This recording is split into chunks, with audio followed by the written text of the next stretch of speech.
Okay, so it is time to do another video where we're going to be discussing, I don't know what the series is called. It's the Dear Authors Please Stop continuation. I posted on the YouTube community tab, name a trope you're tired of, then a way to make it cooler or just different from what we've seen before, or what's the norm. I gave the example, The Chosen One, but they're destined to destroy the world, so they begrudgingly turn evil, but rise up to the calling and embrace it. So take a trope that's been overused and then find a way to make it new and fresh, because I am a firm believer that any trope can be done well, and just because a trope is tired doesn't mean that it's dead. We don't have to retire tired tropes, we just have to find different ways to do them. So I have not looked at these answers. Here's what I'm gonna do. The first several I will go through to the ones that are upvoted the most, the ones that have the most thumbs up, because those are probably the ones that are the more general consensus. And then after I've gotten through a few of those, I'm just gonna plug this into a random number generator, not random number, I'm gonna plug it into a random comment generator, because I don't want the people who posted late to be discounted just because they didn't post early enough to get a bunch of upvotes. So yeah, we'll start off with the top ones, and then we'll just go random. And then I'm not gonna read ones that are repeats of things that have already been said. Love triangle, but the love interests get together and leave the main character out. That's kind of funny. And didn't that happen in, what was that one called? That spy book. This one.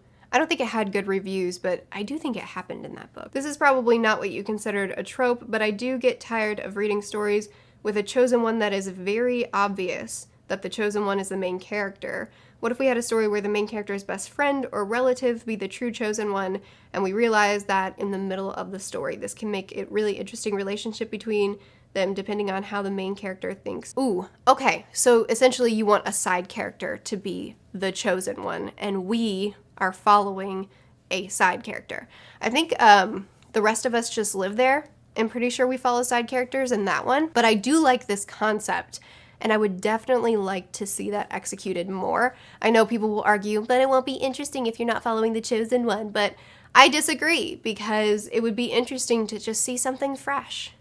And you can make it interesting. Like, I think it would be interesting to be in the heads of Ron and Hermione. They're great characters, and I think that we would like to be able to get perspectives from them and see everything that's happening to Harry from their eyes. I think it could be done well. The main hero makes a sacrifice to save everyone, and he doesn't come back. So you want to kill the main character.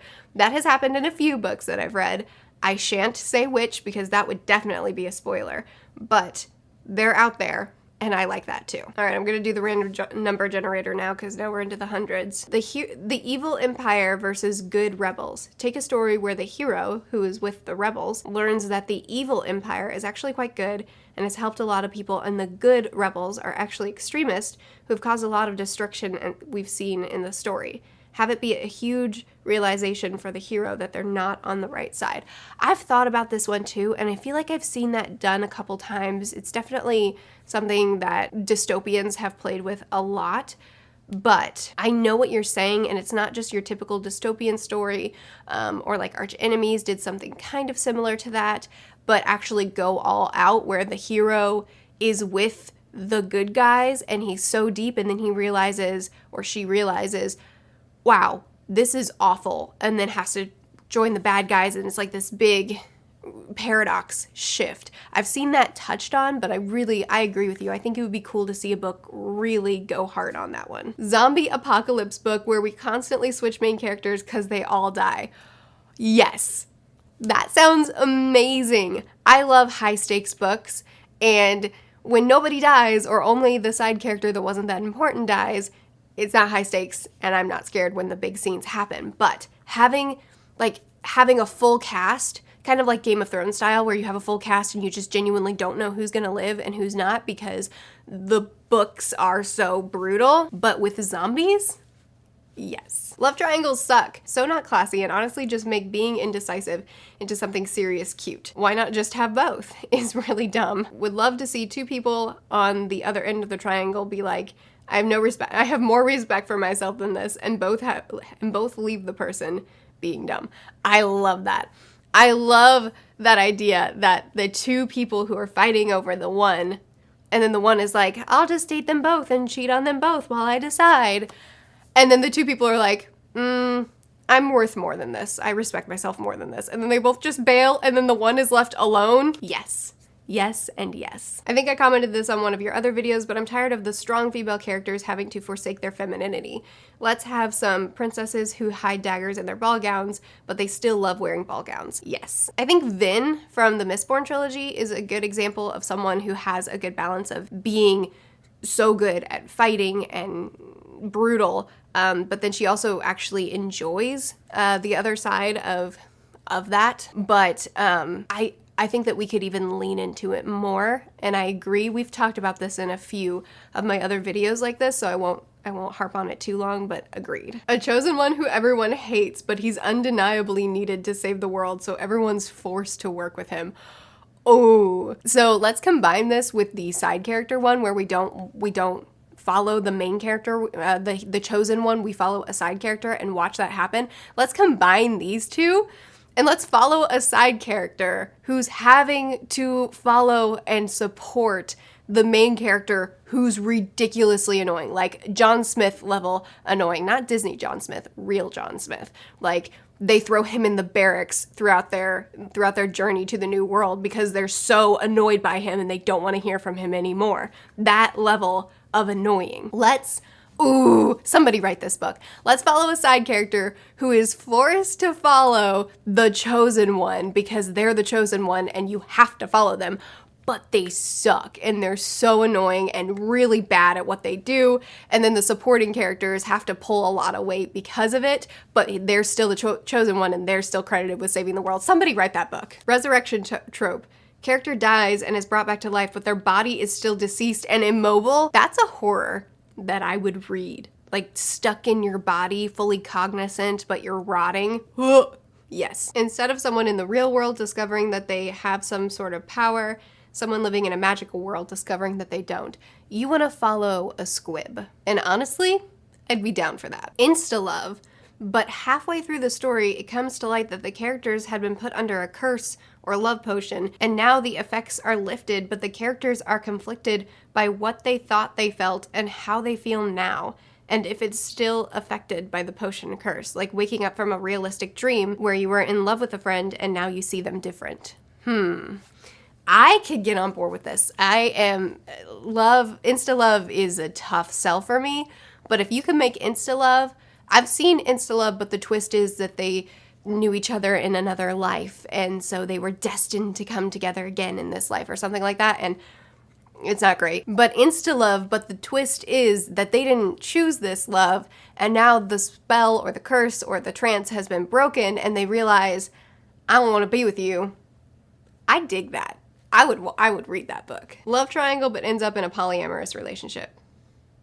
Have you read The Wheel of Time? It's not exactly that, but I did just film a review for book 6, and you may be happy. I'm not going to say who it happens to because it's a huge cast. All I'm saying is you may be happy. Oh, instead of having an already established magic system, tell the story of those who first discovered the magic and them figuring out how to use it properly. You win the comment of the day. Yes! Yes! We are so used to having an established magic system, and then we follow the character that's discovering the magic for the first time, but they have a mentor or they have people around them that can explain it to them. But having people who show up when the magic shows up, and then they have to learn the magic and figure out the rules and laws and bounds of it on their own, because someone did, right? When magic entered the world, whether it's always been in the world or if some force caused it to be there, there were still people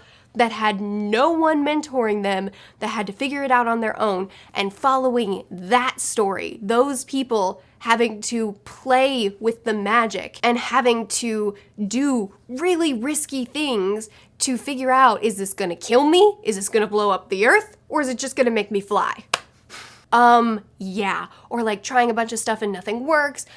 and then they have to write down the laws of the magic so that they can have some sort of boundaries. Each different person, we're following multiple POVs, and each different person is learning different elements of the magic, and they're having to work together. What if they were all enemies? What if it was a bunch of people who hated each other, and they're forced to work together because they need to figure out how this magic works, because it's so dangerous to not know the boundaries of the magic system.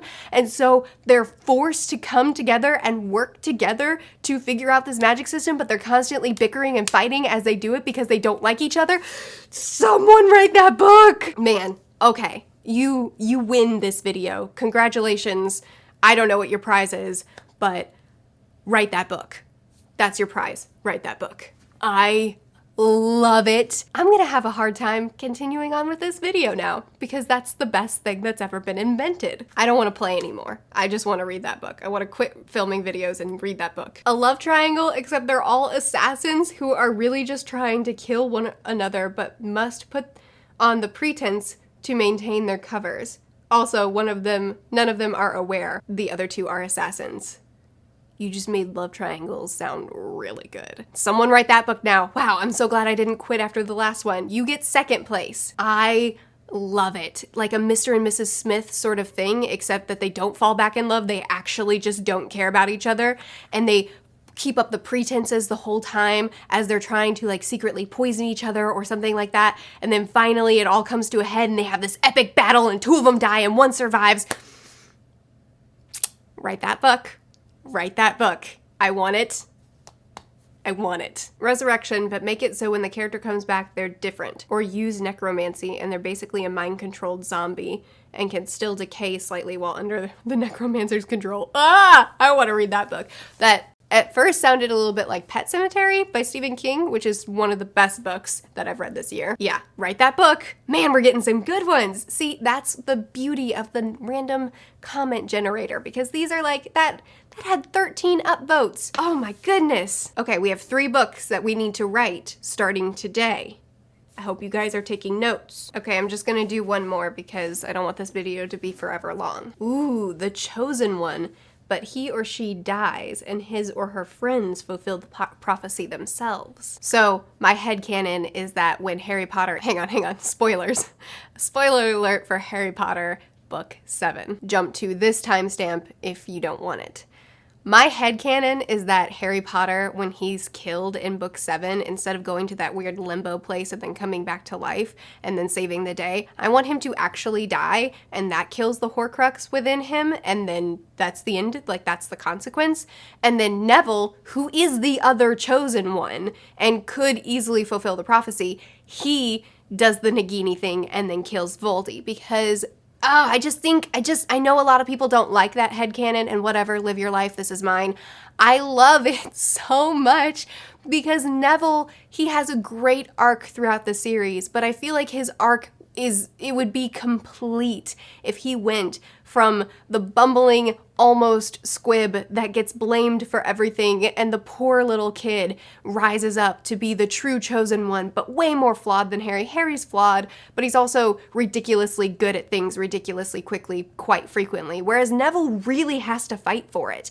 And for Harry to have done all this work, but then he also dies, because sometimes people die in war, and then Neville, the true chosen one, the other chosen one, they were both the chosen one, they both fulfilled it, but Neville is the one that completes it, and he has a full circle arc where he truly becomes what he could have been from the start, but couldn't have been on his own, because if Neville was chosen from the beginning, he would have been easily killed off. All the times that Harry was able to survive, because Harry did have more skill than Neville, so the two work together as the double chosen one, because Harry is able to bring us up to this point, and then Neville, through his tremendous amount of growth, he's the one that finishes off when Harry gets killed in the war, because sometimes people die in wars.